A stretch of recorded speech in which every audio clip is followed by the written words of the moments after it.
नमस्कार मित्रों, स्वागत है आपका मेरे YouTube channel novels in audio dot कॉरो में।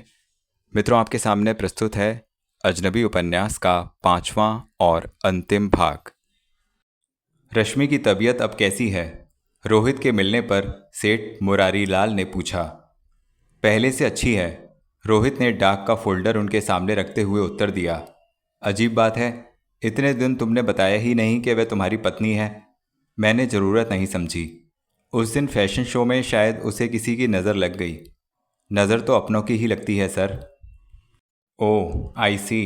सेठ मुरारी लाल ने तीखी नज़र से घूर कर उसे देखा और तनिक मुस्कुराकर कहा, फिर तो ज़रूर तुम्हारी ही नज़र लगी होगी।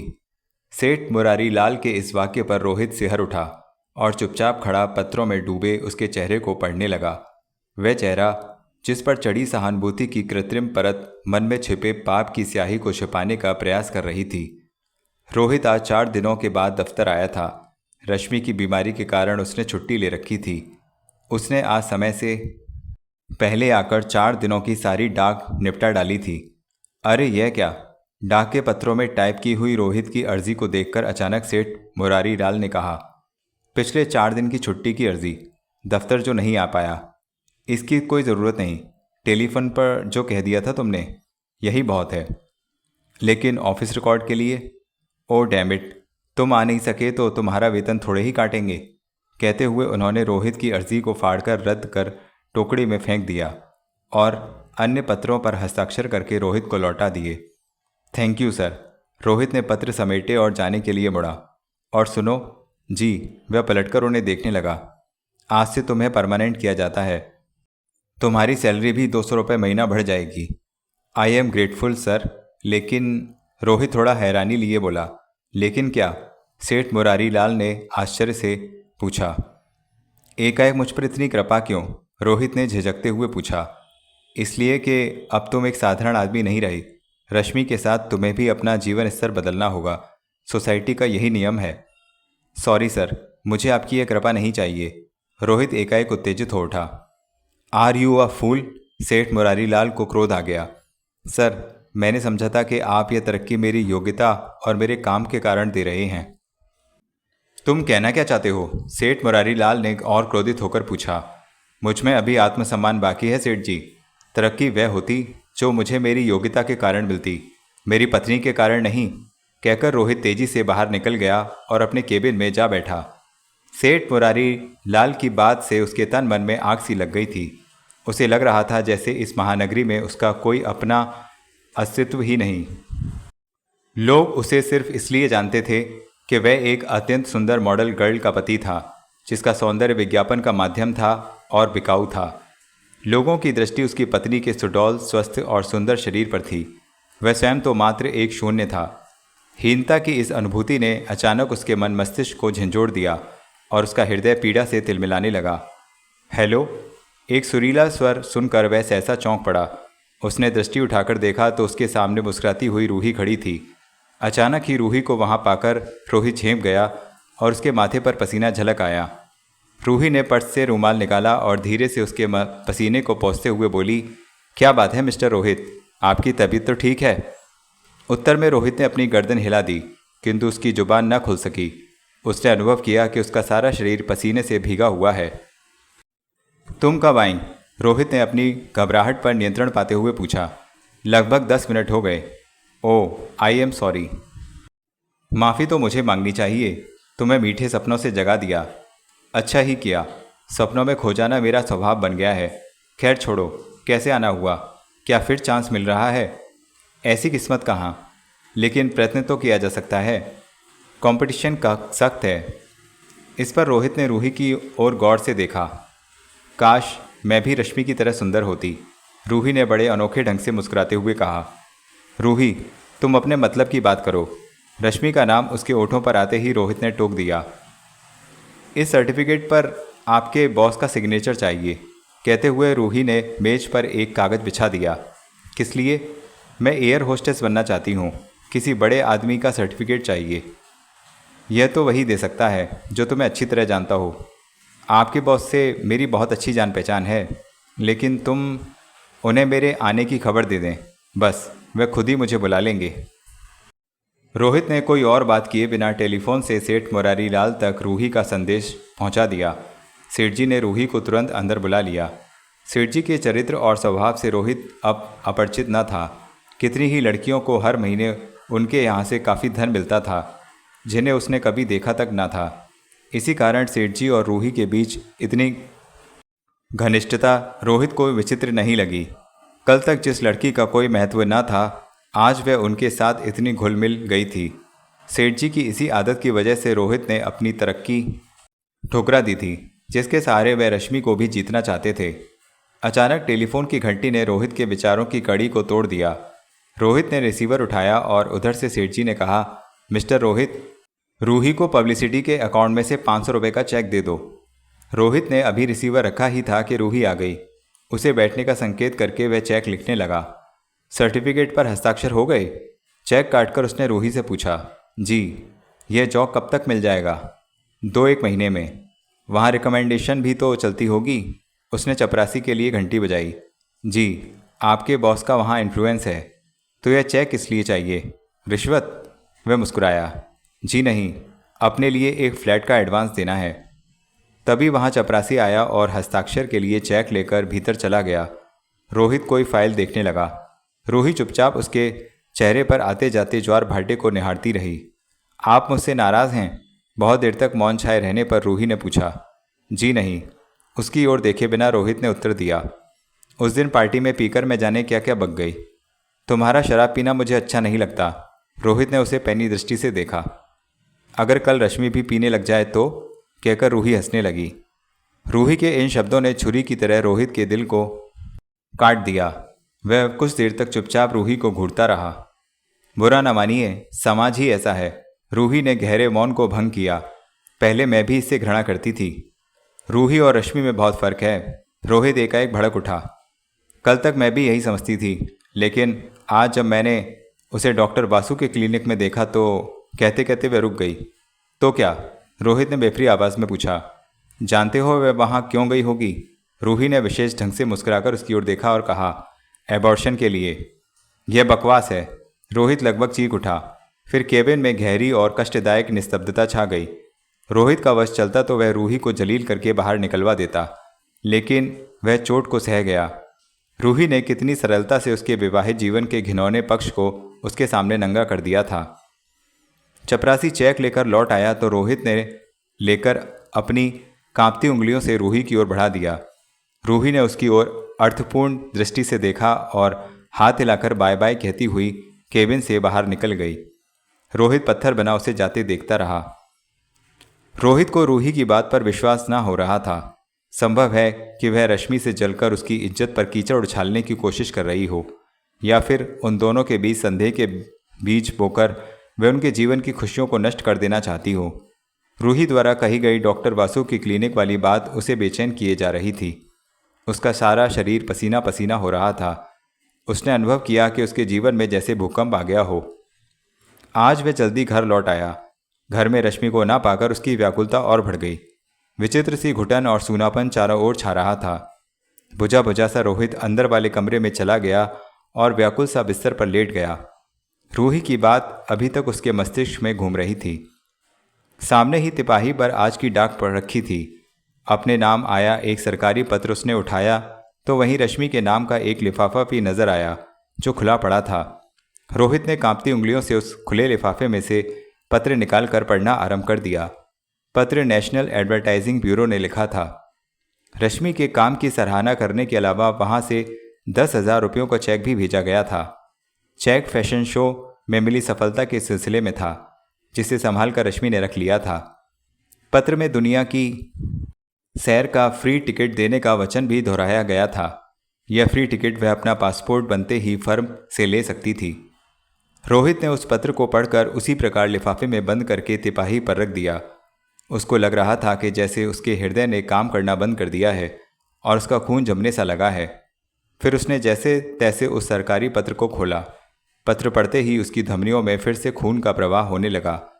मुर्दा नसों में गर्मी लौट आई और बुझी बुझी आंखों में जिंदगी झिलमिलाने लगी। पत्र रेलवे बोर्ड से आया था।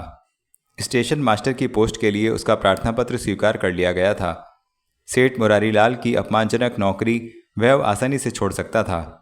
भड़कीली और बनावटी जिंदगी से रश्मि को दूर ले जाने के लिए अब उसे सहारा मिल गया था। तभी दरवाजे की चौखट पर आहट हुई। धीरे से किवाड़ खुले और चूड़ियों की हल्की सी खनक हुई। शायद रश्मि आ गई थी।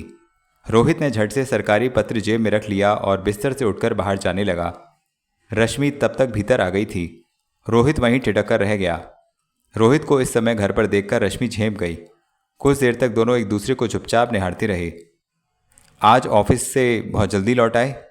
4 दिन की छुट्टियों के बाद वहाँ मन नहीं लगा? वह तनिक मुस्कुराई, फिर बोली, शायद तुम्हारी तबीयत ठीक नहीं। रोहित चुप ही रहा। क्या हुआ है दुश्मनों की तबीयत को? चेतन की आवाज़ सुनाई दी। रोहित ने पलटकर उसे भीतर आते देखा और झट से बोला, दोस्तों की नज़र लग गई। चेतन को उसका यह उत्तर अच्छा नहीं लगा। उसने पति पत्नी के बिगड़े तेवर भांप लिए थे, इसलिए चुप ही रहा। उसने पीछे पीछे आ रहे कुली के सिर पर रखे सामान को सावधानी से एक कोने में रखवा दिया और बाहर चला गया। वह एक टेप रिकॉर्डर था जिसे रश्मि अभी अभी खरीद कर लाई थी। रश्मि ने पति की ओर लापरवाही से देखा और बिना कुछ बोले चुपचाप टेप रिकॉर्डर को खोलने लगी। नया खरीदा है? रोहित ने खामोशी को तोड़ा। हाँ, लेकिन आते ही तुमने वातावरण को बिगाड़कर सारा उत्साह ही समाप्त कर दिया।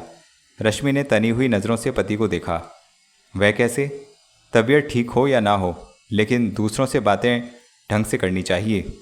लेकिन चेतन कोई दूसरा नहीं।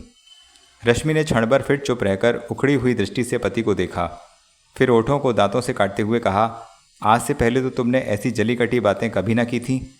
आज से पहले तुमने मुझसे झूठ भी तो ना बोला था कभी। झूठ? कैसा झूठ?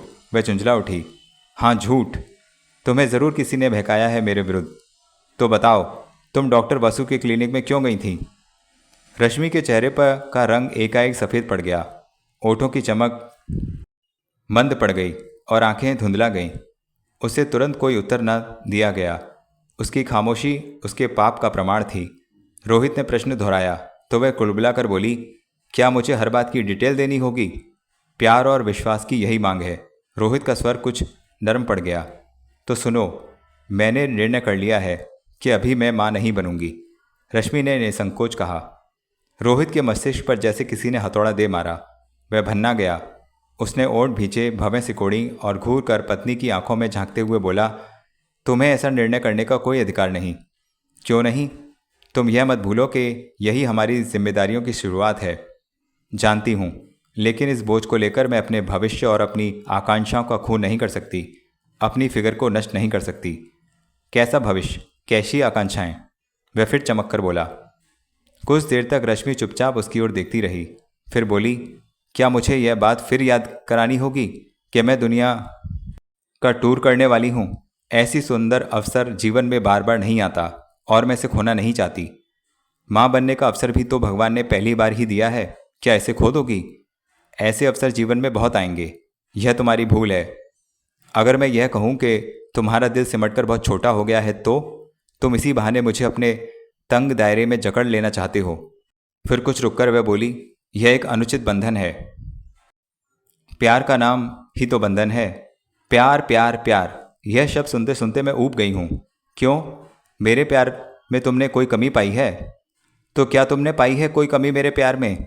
इतना तो सोचो, मैंने तुम्हारे लिए क्या नहीं किया।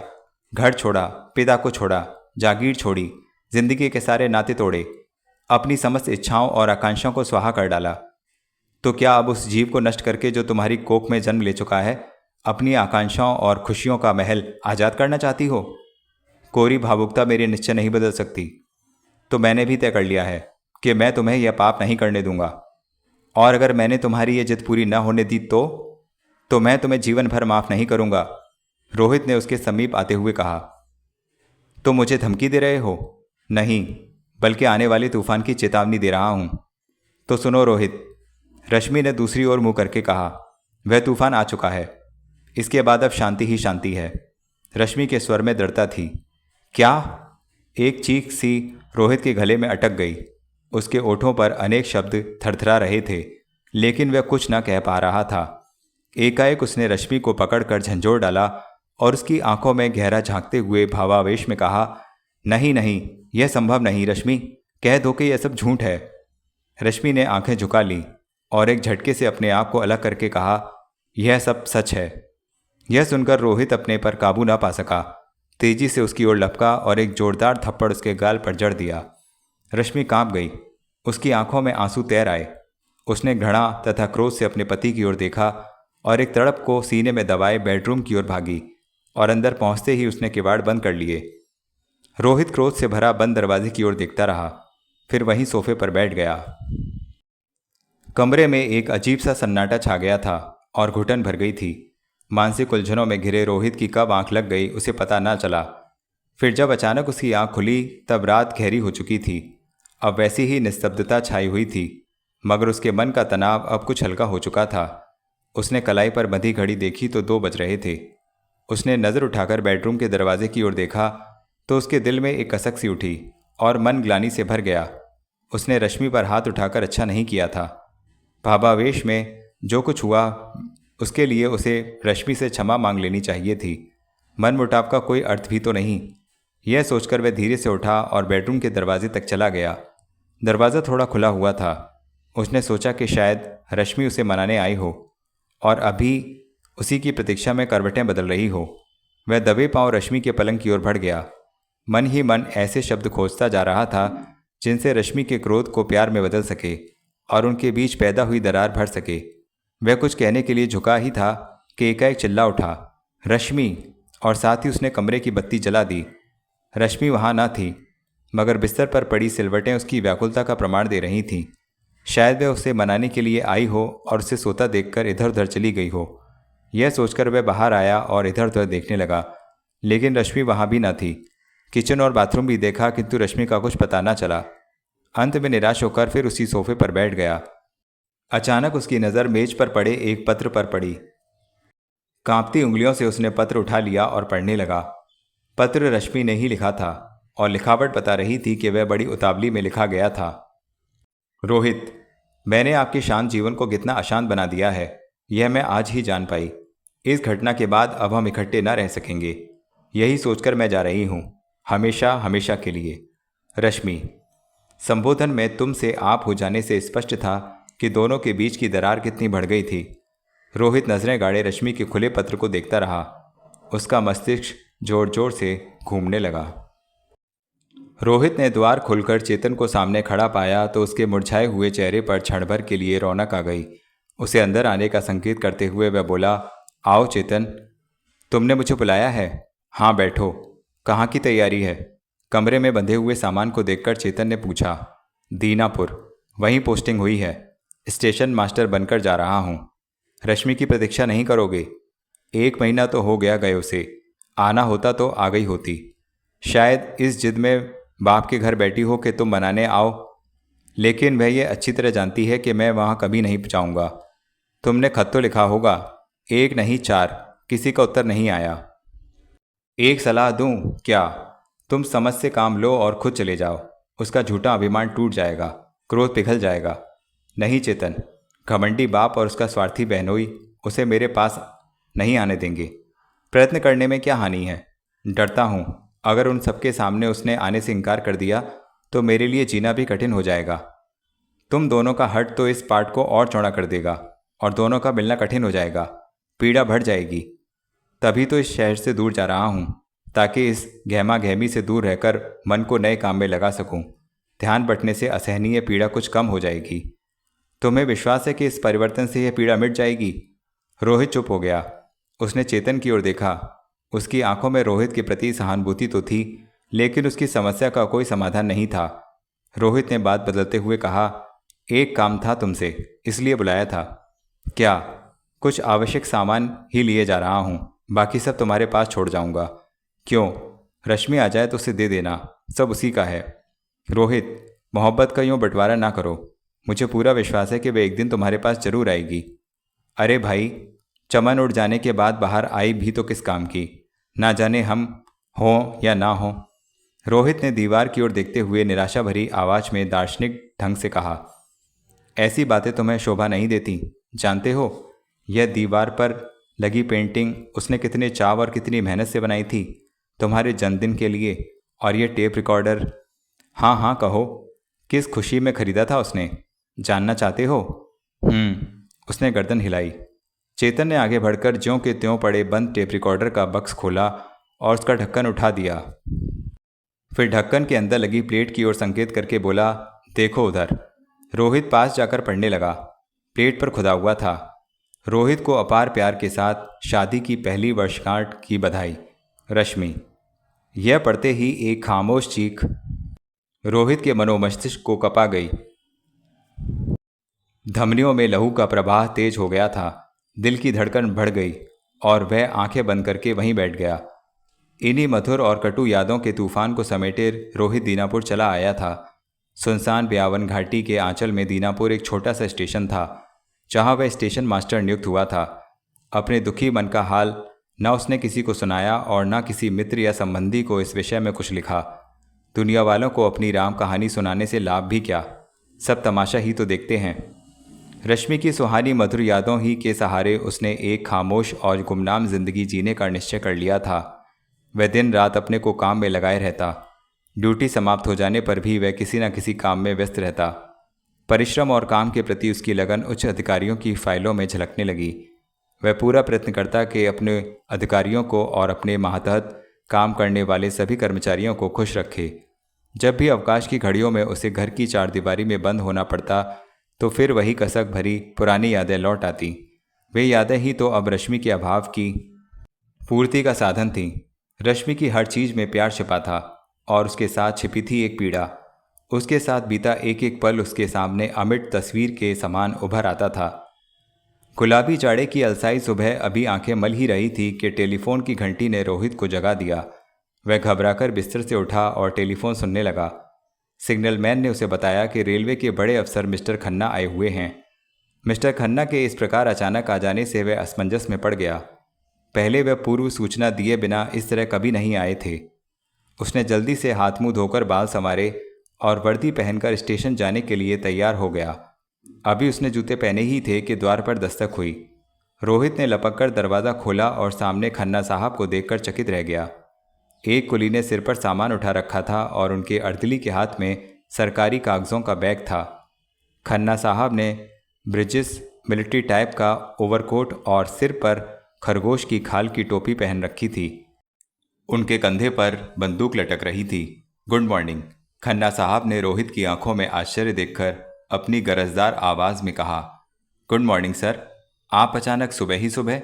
रुकते रुकते उसने पूछा। घबराओ नहीं, इंस्पेक्शन करने नहीं आया, तुम्हारा मेहमान बनकर आया हूँ। यह तो मेरा सौभाग्य है। आइए, अंदर आइए। खन्ना साहब भीतर आ गए। अर्दली ने उनका सामान कुली के सिर से उतरवा कर एक ओर जमा दिया। खन्ना साहब ने कंधे से बंदूक उतारकर अर्दली को थमाई और आराम कुर्सी पर बैठते हुए बोले, सुंदरवन में शिकार खेलने आया था, रास्ते में जीप खराब हो गई, तब सोचा दीनापुर से पटना एक्सप्रेस पकड़ लूं। वह तो दोपहर को निकलेगी और यहाँ उसके रुकने का प्रबंध कर लिया है। पटना के स्टेशन मास्टर से फ़ोन पर बात हो चुकी है, तो फिर सब ठीक हो जाएगा। कहिए क्या सेवा करूं? पहले एक कप चाय। अभी लीजिए। तुम कष्ट मत करो रफ़ीक, उन्होंने पलटकर अर्दली को संकेत किया। रोहित रफ़ीक को रसोईघर में छोड़कर खन्ना साहब के पास आ बैठा। खन्ना साहब ने घर का निरीक्षण करते हुए पूछा, अभी तक बीवी बच्चे नहीं बुलवाए? जी नहीं, बीवी तो मायके में है और बच्चे अभी हुए नहीं। ओह, तुम भी फैमिली प्लानिंग के चक्कर में आ गए? रोहित मुस्कुरा भर दिया। भाई, हमारी होम मिनिस्टर तो बिल्कुल नहीं मानती। पिछले ही बरस 7वां हुआ है। लड़का या लड़की? रोहित ने मुस्कुराते हुए पूछा। लड़का, इससे पहले 6 लड़कियां हैं, उन्होंने बुझी आवाज़ में कहा। इतने में रफ़ीक ने चाय की ट्रे लाकर उनके सामने रख दी। दोनों ने गर्म चाय के कप उठा लिए और पीने लगे। खन्ना साहब ने रफ़ीक को स्नान के लिए पानी गर्म करने का आदेश दे दिया। क्या शिकार किया है जनाब ने? रोहित ने चाय का घूंट लेते हुए खन्ना साहब से पूछा। 2 खरगोश, 1 लोमड़ी और 1 हिरन। मैंने सोचा किसी चीते या शेर का शिकार किया होगा। एक चीता भी हाथ लगा है। कहाँ है वह? उसे मैंने नहीं, मेरे साथी ने मारा था। आपका साथी? भाई, जंगल में शिकार अकेले थोड़ी ही होता है। एक मुद्दत के बाद पुराने दोस्त ने दावत दी और 4-6 दिन की छुट्टी ले ली। उनका कारवां तो अभी जंगल में ही मंगल कर रहा है। कहाँ? यहाँ से कोई 15-20 मील दूर। मेरे बहुत पुराने और जिगरी दोस्त हैं वे। काशीपुर के जमींदार दीवान सरदारी लाल। दीवान सरदारी लाल, काशीपुर वाले? रोहित ने आश्चर्य से उनकी ओर देखते हुए कहा। हाँ वही। तुम उन्हें जानते हो? नहीं, यूं ही नाम सुन रखा है। वह हड़बड़ा गया। कुछ क्षण बाद बोला, मेरे मामा जी की लड़की उनकी बेटी के साथ पढ़ती थी। तुम रश्मि की बात कर रहे हो? जी। आप उसे जानते हैं? अरे वह तो मेरी गोद में खेली है, लेकिन मेरे दोस्त को औलाद का सुख नहीं मिला। वह कैसे? बड़ी लड़की शादी के 2 बरस बाद ही मर गई और छोटी। क्या हुआ रश्मि को? बाप की इच्छा के खिलाफ अपनी ही मर्जी का ब्याह कर बैठी। लड़का सख्त लोफर निकला, शराबी, जुआरी और बेकार। यह आपसे किसने कहा? दीवान साहब ने। अब रश्मि कहाँ है? पति को छोड़कर बाप के पास चली गई है। बहुत बीमार हो गई थी। अब कैसी है वह? कुछ अच्छी है। उसका मन बहलाने के लिए दीवान साहब ने इस शिकार का प्रोग्राम रखा था। डॉक्टरों का कहना है कि उसे कुछ मेंटल चेंज की ज़रूरत है। चेंज? उसे मानसिक शांति की ज़रूरत है, जो पति के सिवाय कोई और नहीं दे सकता, रोहित ने कहा। उस नालायक का नाम सुनते ही वह बौखला उठती है। दीवान साहब ने उसे बुलवाया भी, लेकिन वह आया नहीं। उल्टा उन्हें ब्लैकमेल करने लगा है। उनकी जागीर में अपना भी हिस्सा मांगता है। मुझे विश्वास नहीं। क्यों? यूं ही छोड़िए उसे। आपने क्या सलाह दी? उसने गंभीर होकर पूछा। वही जो समय के अनुसार ठीक है। तलाक। तलाक? तलाक इतना सरल नहीं। रोहित पसीने में नहा गया। पैसे वालों के लिए सब सरल है स्टेशन मास्टर साहब। रफीक ने आकर सूचना दी कि गर्म पानी तैयार है, तो खन्ना साहब उठकर स्नान के लिए बाथरूम की ओर जाने लगे। तभी उनकी निगाह रोहित के चेहरे पर पड़ गई। उसकी रंगत पीली पड़ गई थी और शरीर पसीने से तर था। खन्ना साहब ने उसकी इस दशा का कारण जानना चाहा, तो रोहित ने यह कहकर टाल दिया कि इंसान जिसे जानता हो, उसके दुख से वह दुखी हो उठता है। खन्ना साहब तो नहाने चले गए, लेकिन रोहित एक नई दुविधा का शिकार हो गया। उसे ऐसा लगा जैसे वह सचमुच किसी भंवर में फंस गया हो। खन्ना साहब के शब्द उसके मस्तिष्क पर आने वाली प्रलय का चित्र खींचते जा रहे थे। खन्ना साहब तो दोपहर की गाड़ी से चले गए, लेकिन रश्मि की बीमारी की खबर सुनकर रोहित को तड़पा गए। वह रश्मि से मिलने के लिए व्याकुल हो उठा। खन्ना साहब की बातों से रोहित को विश्वास हो गया था कि रश्मि को बहकाकर कैलाश की सहायता से दीवान सरदारी लाल उसके विरुद्ध कोई नया षड्यंत्र रच रहे हैं। उनके इरादे भयानक और खतरनाक हैं। उसे यह भी विश्वास हो गया था कि रश्मि की खामोशी में भी अवश्य इन दोनों का ही हाथ है। उसके पत्र रश्मि तक पहुंचने ही न दिए होंगे, और रश्मि के पत्र शायद उन्होंने डाकघर तक पहुंचने से पहले ही उड़ा दिए होंगे। ऐसे ही अनेक विचार रोहित को चिंतित करने लगे। सुंदरवन दीनापुर से लगभग 25-30 मील के फासले पर था। उसे लगा जैसे उनके प्यार का फासला अब कुछ ही मीलों तक सीमित रह गया है। सहसा उसके मन में एक बार रश्मि से मिलने की चाह प्रबल उठी। वह खुद उससे मिलकर उसके मन को टटोलना चाहता था।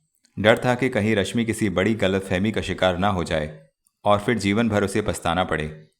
लेकिन अगर रश्मि अपने प्रेम को सचमुच नीलाम करके किसी और का घर बसाना चाहे, तो उसे अपने निश्चय से कौन हटा सकता है? क्या उनके बीच षड्यंत्र द्वारा नफरत की दीवार इतनी ऊंची कर दी गई है कि रश्मि अब कभी उसकी नहीं हो सकेगी? रोहित घंटों इन्हीं विचारों में उलझा रहा, परंतु किसी निश्चय पर नहीं पहुंच सका। उसी शाम खन्ना साहब का टेलीफोन आया कि वह जीप के इंजन का एक पुर्जा मालगाड़ी के ड्राइवर के हाथ भिजवा रहे हैं, ताकि कोई रेलवे कर्मचारी यह पुर्जा सुंदरवन में उनके ड्राइवर को पहुंचा दे। 2 घंटे बाद जीप का पुर्जा मिल जाने पर रोहित सोचने लगा कि किस जिम्मेदार आदमी को भेजा जाए जो टैक्सी लेकर सुंदरवन जाए और पुर्जा खन्ना साहब के ड्राइवर को दे आए। एकाएक उसके मन में विचार उठा कि क्यों ना वह खुद सुंदरवन चला जाए। शायद इसी बहाने वह रश्मि से भी मिल सकेगा। रश्मि से मिलने में उसकी कोई मानहानि नहीं, कोई बुरी बात नहीं। रश्मि कोई गैर नहीं, उसकी अपनी पत्नी है। दिल ने दिमाग की बात मान ली और वह तुरंत सुंदरवन के लिए रवाना हो गया। रात का अंधकार, घने पेड़, उजाड़ रास्ता और टैक्सी की घर घर, आधे अधूरे विचार और डगमगाती आशाएं लिए वह शून्य में झांकता ख्यालों की उधेड़बुन में खोया चला जा रहा था। कहीं कहीं पेड़ों के घने अंधेरे में जगमगाते जुगनुओं का समूह उसके मन में आशा के नए चिराग जला जाता था। जब वह सुंदरवन में पहुंचा तब रात का दूसरा पहर बीत चुका था। दीवान सरदारी लाल की शिकारी पार्टी ने सचमुच जंगल में मंगल कर रखा था। तंबुओं की इस बस्ती के बीचों बीच बड़ी बड़ी लकड़ियों से आग की लपटें उठ रही थीं। इस कैंप फायर ने जाड़े की ठिठुरती रात में एक सुहानी तपिश भर दी थी। बस्ती वाले ढोलक की थाप पर एक लोक नृत्य से अतिथियों का मनोरंजन कर रहे थे। चारों ओर ऐश्वर्यपूर्ण वातावरण था। लोग नाच गान में व्यस्त थे। रोहित एक तंबू का सहारा लेकर खड़ा था। ढोल की थाप और घुंघरुओं की झंकार उसके कानों तक पहुंचती थी। तो उसने अलाव के पास शराब में धुत बिजली को नाचते हुए देखा। उसका बदन आग की लपटों की रोशनी में चमक रहा था। उसके अर्धनग्न शरीर पर पसीने की बूंदें झिलमिलाने लगी थीं। रोहित सरकते हुए तंबू के उस सिरे पर चला गया जहां से वह सामने बैठे मेहमानों को अच्छी तरह देख सकता था। रश्मि दीवान सरदारी लाल और कैलाश के बीच बैठी बिजली का नृत्य देख रही थी। उसके चेहरे के हाव भाव से ही प्रकट होता था कि वह सब कुछ भुलाकर इस ऐश्वर्य की दुनिया में खो चुकी है। बैठे बैठे रश्मि की गोद से शॉल सरक कर जमीन पर गिर गया, जैसे कैलाश ने झट झुक कर उठाकर उसे उड़ा दिया। रश्मि उसकी ओर देखकर मुस्कुरा दी। कैलाश ने पास रखे गिलास को उठाया और कुछ पीने लगा। पीते पीते उसने वही गिलास रश्मि की ओर बढ़ाया, किंतु रश्मि ने हाथ और सिर के इशारे से इनकार कर दिया और फिर वही गिलास कैलाश के हाथ से छीनकर पास बैठे नौकर को थमा दिया। कैलाश ने कोई आपत्ति नहीं की, बल्कि रश्मि की ओर देखकर मुस्कुरा दिया। रश्मि और कैलाश में बढ़ती घनिष्ठता देखकर रोहित के तन मन में ज्वाला सी भड़क उठी। उसने अनुभव किया कि रश्मि अब उसे अपने दिल से भी बहुत दूर कर चुकी है। कल तक के 2 तन और 1 प्राण आज अजनबी जैसे थे। उसके हृदय में एक चुभन सी उठी और वह अंतर की इस पीड़ा से कराह उठा। सुख की घड़ियां जितनी क्षणिक होती हैं, व्याकुल समय कितना लंबा। उसे रश्मि द्वारा टेप किया हुआ वह गीत याद हो आया जो प्रायः वह टेप रिकॉर्डर पर सुना करता था। कभी हम में तुम में भी प्यार था, तुम्हें याद हो कि ना याद हो। बिजली का नाच समाप्त होने पर बस्ती वालों की भीड़ छट गई और मेहमान भी एक एक करके चले गए। आग की लपटों का स्थान अंगारों ने ले लिया था। रश्मि अब भी दीवान साहब और कैलाश के साथ वहीं बैठी चमचमाते अंगारों को देख रही थी। उसके चेहरे पर एक विशेष और गंभीर सा आकर्षण आ गया था, जिसके कारण वह पहले से भी अधिक सुंदर दिख रही थी। दीवान साहब ने रश्मि को भीतर चलने के लिए कहा। आप चलिए, मुझे अभी नींद नहीं आ रही, थोड़ी देर और बैठूंगी, उसने धीरे से उत्तर दिया। कैलाश दीवान साहब को सहारा देकर तंबू में ले गया। रश्मि अपने स्थान से उठी और लोहे की छड़ से अंगारों को कुरेदने लगी। अब तक रोहित के मन में आत्मविश्वास आ चुका था और किसी प्रकार का भय बाकी न था। धीरे धीरे सरकते हुए वह अलाव के पास पहुंच गया जहां बैठी रश्मि अंगारों को उलट पुलट रही थी। किसी के कदमों की आहट पाकर बिना बुड़े रश्मि ने पूछा, पापा सो गए क्या? रोहित चुप रहा। वह जानता था कि वह उसे कैलाश समझ बैठी है। कोई उत्तर न पाकर रश्मि ने पलटकर देखा तो अपने सामने रोहित को खड़े पाया। वह उसे अवाक देखती रह गई। फिर वह जल्दी जल्दी आंखें झपकाकर रोहित की ओर यों देखने लगी जैसे कोई सपना देख रही हो। रश्मि, रोहित ने उसे सपनों की दुनिया से बाहर लाने का प्रयत्न किया। तुम यहाँ? रश्मि ने झुंझलाकर पूछा। तुम्हें देखने के लिए। क्यों? क्या मुझे अपने पुराने संबंधों की याद दिलानी पड़ेगी? वह टूट चुके, मैं उन्हें ही जोड़ने आया हूँ। एक बार की गई भूल को दोहराने की मैं आदी नहीं हूँ। प्यार कोई भूल नहीं है। मैं किसी से प्यार करना नहीं चाहती। अपने जीवन की वास्तविकता से मुंह मोड़ना पाप है रश्मि, और पुण्य क्या है यह मैं अच्छी तरह जानती हूँ। मेरी छोटी सी भूल की इतनी बड़ी सजा देना चाहती हो तुम? हाँ, इसलिए कि तुम किसी को अकारण ही सजा ना दे सको, रश्मि ने थरथराती आवाज में कहा और कंधे झटककर तंबू में चली गई। उसे पुकारते हुए रोहित उसके पीछे पीछे चला गया और ठिठक कर दीवान साहब की ओर देखने लगा, जो नोटों के एक बंडल में से कुछ नोट कैलाश को दे रहे थे। दोनों रोहित को अचानक अपने सामने देखकर झेम गए। रश्मि तंबू के अंदर वाले हिस्से में चली गई। रोहित उन्हें देखकर कुछ घबरा गया था, किंतु तुरंत संभल गया। वह हर स्थिति से निपटने के लिए मन को तैयार कर चुका था। तुम यहाँ? दीवान साहब ने कड़क कर पूछा। खन्ना साहब की जीप का पुर्जा लेकर। क्या मोटर मैकेनिक का काम शुरू कर दिया है? दीवान साहब के स्वर में कटुतापूर्ण कटाक्ष था। दीनापुर का स्टेशन मास्टर हूं मैं। तुमने रश्मि को उसकी खबर तक नहीं दी? 4 पत्र भेजे थे मैंने, लेकिन शायद उस तक एक भी नहीं पहुंच पाया। इस पर कैलाश और दीवान साहब एक दूसरे को देखने लगे। तुम क्या करने आए हो और क्या चाहते हो? दीवान साहब ने लापरवाही से पूछा। मैं रश्मि को लेने आया हूं। उसने तंबू के उस भाग की ओर देखा जहां रश्मि थी। वह तुम्हारे साथ नहीं जा सकती। क्यों नहीं जा सकती? मैं अपनी बेटी के जीवन को दीमक नहीं लगाना चाहता। मैं आपकी बेटी की नहीं, अपनी पत्नी की बात कर रहा हूं। तुम गुस्ताखी पर उतर आए हो। नहीं, बल्कि आप मुझसे उलझकर अपनी बेटी का जीवन खराब करना चाहते हैं। यह फैसला मेरा नहीं, रश्मि का अपना है। क्या तलाक लेना चाहती है तुमसे? दीवान साहब ने क्रोध से कांपती आवाज में कहा। और आप? मैं भी बेटी के सुख और भविष्य के लिए यही चाहता हूं। लगता है आपकी बेटी के सुखी भविष्य से बढ़कर बड़े दामाद की भावनाओं और इच्छाओं का ध्यान है। कैलाश की ओर देखते हुए रोहित ने कहा। You shut up. कैलाश क्रोध से भन्ना गया। मुंह संभालिए कैलाश बाबू। वह दिन हवा हुए जब मैं आपका नौकर था और मुझ पर झूठा आरोप लगाकर मुझे हंटर से पीट लिया गया था। अब क्या कर लोगे तुम मेरा? वह चिल्लाकर बोला। आप ही की भाषा में उत्तर देना चाहता हूँ, रोहित ने कहा। कैलाश ने आवेश में आकर झट तंबू में टंगा हंटर खींच लिया। रोहित फुर्ती से पलटा और हंटर कैलाश के हाथ से छीन लिया। दीवान साहब हड़बड़ाकर इधर उधर देखने लगे थे कि तभी रश्मि उनके सामने आ गई और चिल्लाकर बोली, हंटर छोड़ दो। रोहित ने हंटर एक कोने में फेंक दिया। कैलाश अपने को अपमानित सा पाकर बाहर चला गया। थोड़ी देर के लिए सन्नाटा छा गया।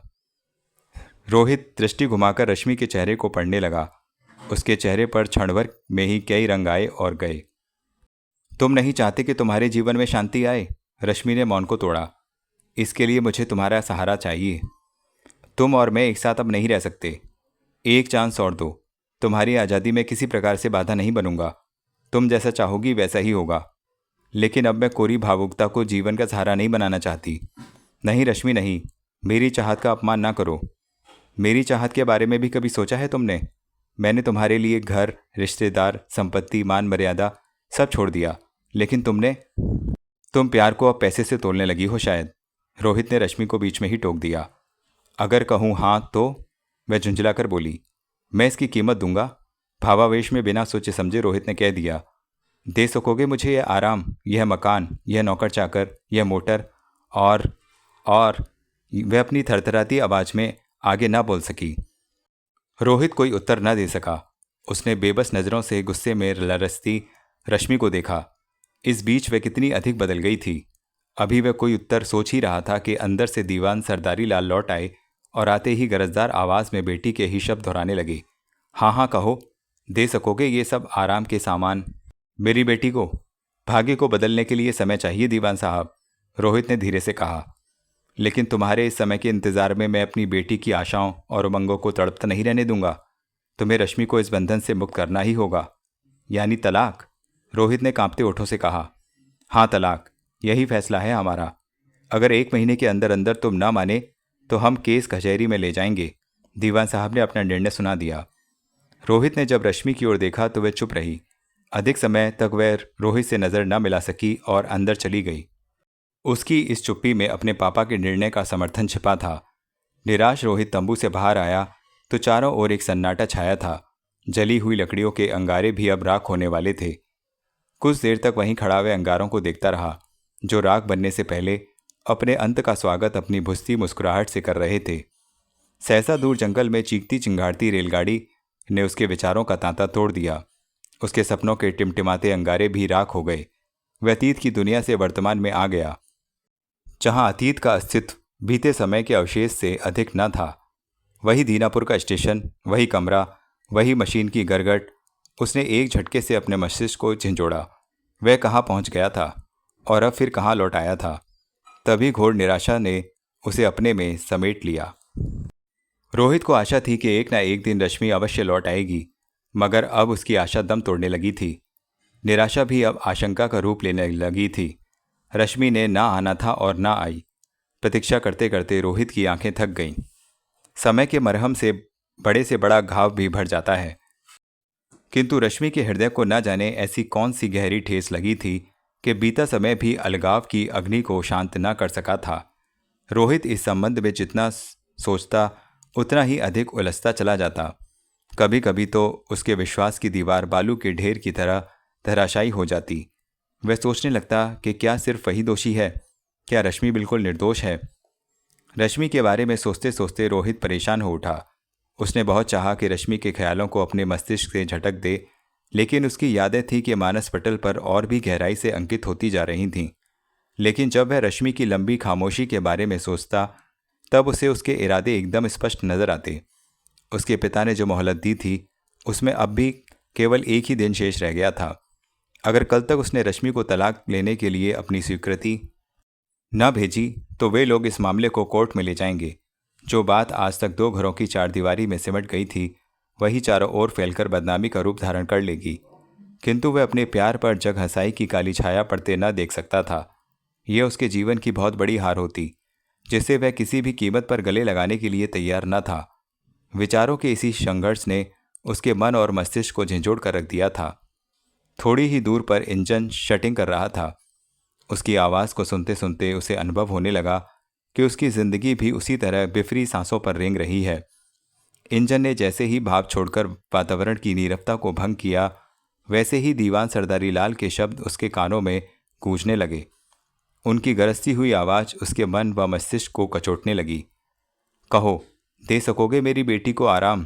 ये नौकर चाकर, ये मोटर गाड़ी, मैं वक्त के इंतज़ार में अपनी बेटी के अरमानों का खून होते हुए नहीं देख सकता।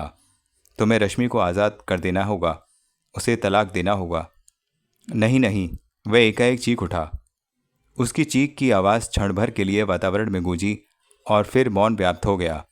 एक वेदना भरा मौन, एक भयानक सन्नाटा। रोहित ने एक घुटन सी अनुभव की और इधर उधर झांका। उसका सहायक दरवाजे के बाहर कंबल में लिपटा खर्राटे भर रहा था। वह खोया खोया सा बड़ी देर तक शून्य में ताकता रहा। बाहर प्लेटफॉर्म पर गहरा सन्नाटा था। तभी अचानक किसी कुत्ते के रोने की आवाज़ उसके कानों में पड़ी और वह सिहर उठा। उसके रोंगटे खड़े हो गए। उसने जल्दी जल्दी पलकें झपकाईं और दाएं बाएं देखा। अचानक उसकी दृष्टि तालियों के उस गुच्छे पर पड़ी जो अनजाने में उसके हाथ से छूटकर फर्श पर जा गिरा था। रोहित ने झुककर उसे उठाया और घबराकर उस अलमारी की ओर देखा जिसमें सोनिया की अटैची रखी हुई थी। एक ऐसी अमानत जो लगभग 7 या 8 लाख से कम की न थी। तभी उसके मन में उन जवाहरातों की किरणें जगमगाने लगीं। जीवन में दौलत इंसान को इंसान से कितना दूर कर देती है। पत्नी अपने पति से, बहन अपने भाई से, बेटी अपने बाप से। इसी दौलत के कारण ही सोनिया अपने पिता से अलग हुई है और वह खुद भी तो रश्मि से कट चुका है। धन के अभाव में जीवन कितना नीरस और अस्तित्वहीन है, यह अनुभूति उसे आज ही हो सकी। रश्मि के बाप के चिंघाड़ते हुए शब्द फिर से उसके कानों में गूंजने लगे। सच भी तो यही है कि उनकी बेटी को प्यार के अलावा जीवन में कुछ नहीं दे सका। यही शिकायत थी उन्हें। यही दीमक इनके प्यार को चट कर गई थी जिसकी कीमत वह अब चुका रहा था। अकेले चुपचाप विवशता की जंजीरों में जकड़ा हुआ। तभी उसके मस्तिष्क में बिजली सी कौंधी। वह सोचने लगा कि अब तक अपनी रश्मि को कभी अलग नहीं होने देगा। वह कभी हार नहीं मानेगा। उसके दिल की अंधेरी परतों में सोए हुए अरमान आज उसकी अंतरात्मा को कुचल देने के लिए तैयार हो गए। वह सोनिया की अमानत को हड़प कर जाने का निर्णय कर बैठा। कोई भी तो इस रहस्य को नहीं जानता कि वह अजनबी लड़की कौन है, वह कब इस वीरान स्टेशन पर आई और कब चली गई, यह कोई नहीं जान पाएगा। इस रहस्य को रहस्य बनाए रखने का बस एक ही उपाय है, सोनिया का खून। यह सोचते ही रोहित अपनी कुर्सी छोड़कर बाहर निकल आया। सुबह तक कोई गाड़ी नहीं आएगी, यह सोचकर सभी कर्मचारी गहरी नींद में डूबे हुए थे। रात की खामोशी को कोहरे ने फिर से अपनी लपेट में ले लिया था। वह उसी कोहरे में ढगा छुपा अपने क्वार्टर की ओर बढ़ गया। दरवाजे के पास पहुंचकर उसने ताली घुमाई और धीरे से किवाड़ खोलकर अंदर चला गया। अंदर घना अंधेरा फैला हुआ था। थोड़ी देर तक वह फटी फटी आंखों से इधर उधर देखता रहा। फिर उसकी दृष्टि उस दीवान पर ठहर गई जिस पर नींद में डूबी सोनिया सो रही थी। वह पैरों की आहट दबाता उसके पास पहुंच गया। कुछ देर तक वह अपने हृदय की धड़कन को काबू में लाने की कोशिश करता रहा जो हवा के तेज शोर के बावजूद उसके कानों से टकरा रही थी। फिर उसने अपनी आत्मा की आवाज़ को उसके दिल के अंधेरों में डुबो दिया। अचानक वह लपक कर दीवार की ओर बढ़ा। उसने खूंटी से बंधी रस्सी को खोला और उसका फंदा बना लिया। फिर उसने आगे बढ़कर वह फंदा सोनिया की गर्दन में डाल दिया। इससे पहले कि सोनिया की नींद खुले और वह चीख सके या विरोध कर सके, रोहित ने फंदे के साथ साथ सोनिया की सांस भी खींच ली। सोनिया ने एक हिचकी सी ली जो उस अंधेरे में घुट कर रह गई थी। सोनिया का दम निकलते ही रोहित ने राहत की सांस ली और इधर उधर नजर दौड़ाई। वही अंधकार, वही तेज हवा का शोर वातावरण में व्याप्त था। उसे सोनिया की मौत का तनिक भी दुख न था, बल्कि उसके दिल के अंधेरे मुस्कुरा उठे थे। फिर उसने मन ही मन कोई निर्णय किया और फुर्ती से लाश को खींचकर एक बोरे में भर दिया। उसने उसके जूते और कपड़े भी बोरे में ठूंस दिए और तेजी से सोचने लगा कि उसकी कोई और निशानी तो वहां नहीं रह गई। अंत में जब वह पूरी तरह संतुष्ट हो गया तब बोरे को खींचकर कमरे की उस खिड़की तक ले गया जो रेलवे यार्ड की ओर खुलती थी। उसने धीरे से खिड़की को खोला। हवा का एक तेज झोंका अंदर आया और उसकी घुटी घुटी सी सांस फिर तेजी से चलने लगी। बाहर कोहरे की चादर ने सब कुछ ढक रखा था। रोहित ने बोरे को उठाकर खिड़की की चौखट पर रखा और पल भर के लिए इधर उधर देखकर उसे कोयले के ढेर पर धकेल दिया। कुछ ही देर बाद एक स्वचालित ट्रॉली रेल की पटरियों पर बढ़ी चली जा रही थी और उसमें बैठा रोहित पटरियों की जांच कर रहा था। जिस सीट पर वह बैठा था उसी के नीचे बोरे में बंद सोनिया की लाश रखी थी। वह उस लाश को दूर ले जाने का प्रयत्न कर रहा था। रोहित को विश्वास था कि घने कोहरे के कारण उस पर किसी की दृष्टि न पड़ेगी। वह सावधान था और अपने चेहरे पर घबराहट के चिन्ह प्रकट न होने दे रहा था। सिग्नल केबिन के सामने से जब ट्रॉली गुजरी तब सिग्नल मैन ने अपनी खिड़की से झांकते हुए सलाम किया और ठिठुरती आवाज में रुक रुक कर कहा, स्टेशन मास्टर साहब, यह सिर्फ नौकरी ही तो है, क्यों अपनी जान जोखिम में डाल रहे हैं? फिर आपकी ईमानदारी देखकर सरकार तो 10 रुपये भी नहीं बढ़ाएगी। कहते कहते वह हंस पड़ा। ड्यूटी इज़ ड्यूटी कहते हुए रोहित ट्रॉली को आगे बढ़ा ले गया। ठंडी रात में सिग्नल मैन की थिरकती हंसी दूर तक उसका पीछा करती रही। थोड़ी ही देर में वह मेन सिग्नल के पास पहुंच गया जो ठीक उस टनल से बाहर था जिससे दीनापुर का स्टेशन सुंदरवन से मिलता था। रोहित ट्रॉली को उस अंधेरी टनल के अंदर ले गया और जब लौटा तब उसकी सीट के नीचे कुछ नहीं था। वह सोनिया की लाश को उस अंधेरी सुरंग में फेंक आया था। वह ऑफिस के सेफ में बंद जवाहरातों के एकमात्र प्रमाण को कोहरे में लिपटी रात में हमेशा हमेशा के लिए दफन कर आया था। रोहित ने ट्रॉली की गति तेज कर दी और कोहरे को चीरते हुए स्टेशन की ओर ले जाने लगा। जब उसके खून में एक नया जोश भर गया था, उसके हृदय में नई उमंगों ने जन्म ले लिया था। उसकी दबी हुई इच्छाओं ने अंगड़ाई ली और आतिशबाजी के अनार की तरह मचल उठीं। उसने ट्रॉली को और तेज कर दिया। स्टेशन पर अब भी अंधेरा पहरा दे रहा था।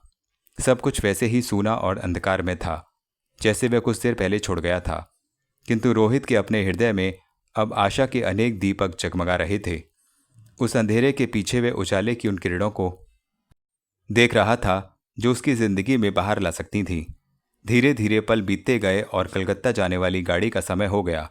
रोहित गाड़ी के आगमन का पूरा प्रबंध करने लगा। टेलीफोन पर उसने पिछले स्टेशन से, जिसे उस गाड़ी ने अभी अभी छोड़ा था, बातचीत का सिलसिला जारी किया। इस बीच उसकी दृष्टि बार बार उस अलमारी की ओर उठ रही थी जिसमें सोनिया की अटैची रखी थी, जिसने एक ही रात में उसकी दुनिया को बदल डाला था।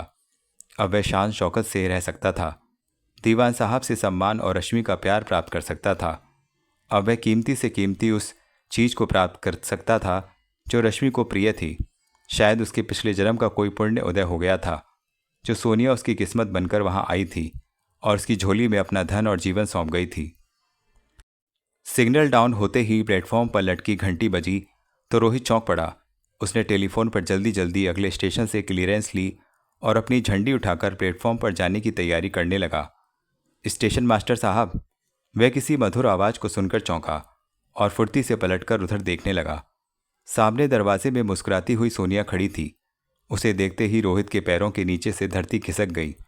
जिसकी लाश को टनल के अंधेरे में छिपाए अभी 2 घंटे भी न बीते थे, उसकी जीती जागती सूरत को देखते ही उसके शरीर में एक भूकंप सा आ गया। सोनिया कुछ क्षणों तक चुपचाप रोहित को देखती रही, फिर बोली, लाइए मेरी अमानत। स्टेशन मास्टर साहब, उसने शौकी से अपना हाथ आगे फैला दिया। सोनिया तुम? रोहित के ओठों की तरतराहट बस इतना ही कह पाई। हाँ स्टेशन मास्टर साहब।